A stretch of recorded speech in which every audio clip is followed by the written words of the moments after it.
তিনি তার হাবিবকে উদ্দেশ্য করে বলেছেন, ওয়ালাউ কুনতা ফাযযান গালিযাল কলবি লানফাদ্দু মিন হাওলিক। হে হাবিব, বন্ধু নবী, আপনি যদি কঠিন এবং কঠোর হৃদয়বান হতেন,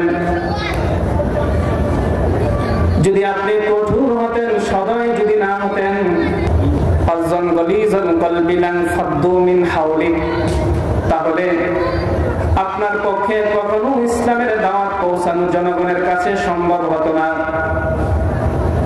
আপনার উম্মতেরা আপনার কাছ থেকে বহু দূরে চলে যেত। রাসূলকে বলেছেন যে আপনি যদি কঠিন বা কঠোর হৃদয় হতেন, তাহলে লোকেরা আপনার কাছ থেকে বহু দূর চলে যেত।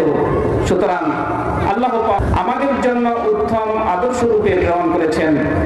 তিনি ছিলেন মহা আদর্শবান।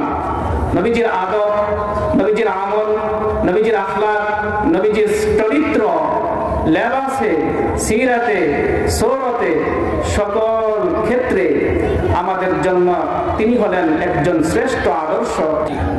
মুআজ্জাজ হাজিরিন, কোন বান্দা, আল্লাহ পাকের কোন বান্দা যদি সে দাবি করে যে আমি একজন মুমিন, আমি একজন মুসলিম, আমি একজন ঈমানদার, তাহলে অবশ্যই তাকে নবী করিম সাল্লাল্লাহু আলাইহি ওয়াসাল্লামকে অনুসরণ করতে হবে, অনুকরণ করতে হবে। রাসূলের পথে আমাদের সকলকে চলতে হবে।